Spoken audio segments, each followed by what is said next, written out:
Jokic. And on Barnes, and he's got it! 50 points. Monte Morris. Jokic, 16-footer. That's good! You can't stop it. 46 for Nikola Jokic. Not even athletic. He jumps probably this high. Jokic backs up for the win! Yes! Nikola Jokic buries it!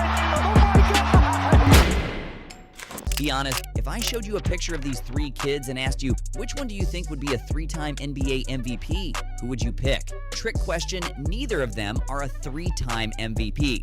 Yet, this year's MVP race has been full of controversy. Well, first of all, I want to say that I have Jason Tatum ahead of everybody, averaging 27 a game, being the best player on the best team in the league. That's how I feel about Jason Tatum. I would go Jokic, I would go Shai Gilgeous, I would put JT at third. To me, I got JT at number 1, Shai Gilgeous at number 2, and Jokic at number 3. Listen, you can say what you want to say. I gave you just gave the Shai Gilgeous-Alexander number. The thing is, they're both wrong because the current MVP ladder looks like this. And before we get deep into the conversation, put down your top 3 in the comments and let us know who you think the MVP is currently. But first, let's address the obvious. Why isn't Jason Tatum on the list? And that's because of this. Tip back to Al from Porzingis, and he hits this one. But a steal by Bogey.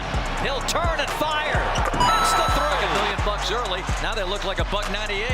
Here's Beat. Yes! Short catches it. Rebound comes out to Matthews. 3-ball is good. And the end. He gets it out to Hunter for 3. That's a dagger. That's the dagger. Okay, maybe it's not the actual reason, but we can't ignore the fact that the Hawks completely erased a 30-point deficit against the number 1 team, the Celtics. But critics have constantly mentioned his inability to capitalize on critical moments that define an MVP-worthy season. Tatum's NBA journey has been nothing short of impressive. At only the age of 26, he's done a lot more than what the average player has been able to accomplish in their entire career. He's showcased his all-around skill set, sharp shooting, defensive prowess, and playmaking ability. But this has never been in doubt or question. When it comes to the essence of an MVP caliber season, the conversation goes beyond statistics and numbers. The MVP heavily embodies the ability to elevate one's performance in pivotal moments, directly influencing the outcome of high-stakes matchups. This aspect of Tatum's game has been the subject of scrutiny, particularly highlighted during the 2022 NBA Finals and reiterated in a critical regular season game against the Denver Nuggets. And we look at Tatum, he's 25 years old. He's 25 years old, and I believe he's been to the conference finals 4 times. We have a lot of expectations on JT, but he's experienced a lot of winning in his career so far. Denver top 6 in the league and fewest turnovers as Jokic drops Porzingis. It's a dunk. A couple of weeks ago, we may have just got a glimpse of this year's NBA Finals and MVP. We just witnessed the top 2 teams in the NBA go head-to-head, and after dissecting their matchups this season, I think this year's champion is pretty obvious. In a 115-109 win, Jokic made it clear why he is this year's MVP. Putting up one of his 22 triple-doubles this season, dropping 32 points, 11 assists, and 12 rebounds, this game was nothing new for the Serbian big man. Denver, who has one of the greatest IQ guys that we've ever seen in Jokic. When Golden State beat Boston, it came down to IQ in the finals, because Boston, to me, had the better talent. He was always a rebounder and scorer. I would say his basketball IQ and his understanding of when to raise his level. Jokic has constantly been overlooked due to his unathletic build and movement. He's not your typical high-flying, high-speed, or fast-paced player. But most fans don't understand that. That's the entire reason he is so special. But last night in the NBA, what a wild night. Oh, beautiful ball, high in the back. Letting it fly. And looked on target, was way short. The lob upstairs. Flew out of bounds. Water polo pass. Beasley. Score! Wow! Nikola Jokic's ongoing season defies conventional basketball athleticism, marked by his unique statistical achievements this year. Remarkably, Jokic has amassed more triple-doubles than dunks this season, illustrating his unconventional dominance in the NBA. He's currently ranked 13th in points, 4th in both rebounds and assists per game. His performance is not only historic for a center, but also highlights his unparalleled efficiency and versatility. Jokic stands on the brink of becoming the first player in NBA history to average over 25 points, 10 rebounds, and 9 assists per game with a field goal percentage over 55%, a testament to his multifaceted skill set. His advanced statistical dominance spans nearly all major categories, including offensive wins, shares, and overall box plus minus, positioning him as a leader or near leader across these metrics. So if you're not impressed by his non-flashy style of play, just take a look at his numbers and you'll be impressed. Aside from his offensive prowess, Nikola Jokic's defensive contributions often go underappreciated due to the common perception that his physical attributes might limit him on this end of the floor. However, his strategic play and exceptional basketball IQ significantly enhance his defensive impact, leading to high rankings in defensive win shares and defensive box plus minus. 2.5 to go. Here they come.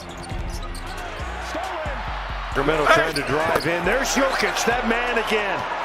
Jokic with the block shot, his second tonight. Oh! This is a prime example of Jokic's all-round IQ. As Bagley spins, Jokic stays disciplined enough to not jump and gets a steal, manages to get the rebound, starts to bring the ball up the floor and makes a crazy pass to Green. He recorded stat in 3 major categories in 10 seconds.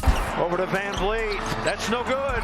Rebound on the weak side. Blocked by Jokic and fumbled out of bounds. Jokic's defensive skill set is characterized by his ability to read the game, anticipate opponents' moves, and position himself effectively. He excels at using his understanding of basketball dynamics to disrupt passing lanes, make crucial blocks, and secure defensive rebounds. His anticipation allows him to be a step ahead of the play, compensating for any perceived lack of athleticism with positioning and intelligence. Tate inside block! Nikola Jokic blocked the ball! When you have a guy like Joker, who, as big as he is, but also as cerebral he is, you can't really make many mistakes versus a guy like that. What Joker's doing in our league, not even athletic, he jumps probably this high. Pete, they showed a stat where he's had a triple-double on every team in the league. Damn. For real? Jokic has 22 triple-doubles this season. His remarkable ability to consistently record triple-doubles is a testament to his unique skill set and unparalleled impact on the game. Following the All-Star break, Jokic has dazzled the NBA with performances that include achieving 25 points, 15 rebounds, and 15 assists in consecutive games, highlighting his versatility and dominance on the court. The essence of Jokic's triple-double prowess lies in his multifaceted game. His innovative playmaking, combined with his scoring ability, rebounding, and defensive plays, illustrates his central role in the Nuggets' offense and defense. Jokic's performance transcends traditional roles and positions in basketball, making his frequent recording of triple-doubles a natural outcome of his all-encompassing impact on the game. The league and the voters did not want to give dull and efficient Jokic a 3rd straight MVP. MJ didn't get one, either did LeBron. It was a landslide. 73 votes to 15. Wait a minute. In all honesty, Jokic should be chasing his 4th MVP award this season. But as history repeats itself, last year's MVP voting brought a lot to light. I mean, 73 votes to 15? Were some of them blind? Jokic is a triple-double machine. Not only that, but these triple-doubles actually contributed to more than just stat padding, and that's winning.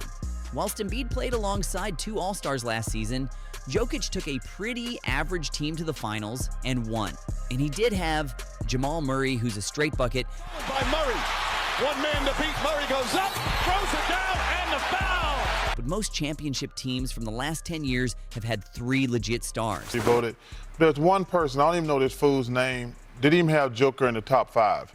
Let's not forget about Mark Jackson, who publicly apologized for leaving Jokic off his MVP candidates list. This was the NBA showing everyone that voter fatigue is a real thing. The NBA's desire to have a more brandable or fresh face of the NBA has always been a thing. Of course, they were more reluctant to vote for the less athletic, less social, or even less flashy player 3 times in a row. And this is nothing new.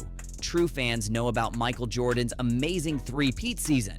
During the 1992-1993 season, he continued his dominance, averaging an almost impossible 32.6 points per game, 6.7 rebounds, and 5.5 assists. Not to mention, he also led the league with 2.8 steals and his 49.5% efficiency. But ultimately, the award would go to Charles Barkley. That's right, whoever knew this guy on TNT was ever an MVP. Why do you keep my money at, Kenny? Nikola Jokic's case for the 2024 NBA MVP is undeniable, with the Denver Nuggets star having another exceptional season. Through 69 games into the season, Jokic is averaging 26.1 points, 12.3 rebounds, and 9 assists, all while shooting 58.1% from the field. These stats align closely with his MVP winning seasons in 2021 and 2022, emphasizing his consistency and dominance. Remarkably, Jokic has improved his turnover rate to the lowest since 2018, with a career-low turnover percentage, underscoring his efficiency and control on the court. This season, Jokic has had some amazing performances like his 26, 14, and 10 triple-double in just 29 minutes against the Grizzlies. He also hit this game winner against the Warriors. Jokic has it. Clock ticks, gotta put one up. Jokic for the win. Oh! It's good! What about his 4-game span, where he shot an astonishing 39 for 44 from the field, one of the highest field goal percentages in NBA history for such a stretch? This level of performance is not just about individual excellence, but also highlights his critical role in the Nuggets' success. The concept of voter fatigue looms as a significant factor that might undermine Jokic's MVP candidacy, reflecting a reluctance among voters to award the same player repeatedly despite their deserving performances. Historical precedents with Michael Jordan and Larry Bird illustrate how this bias has historically impacted MVP decisions. So who is this year's MVP?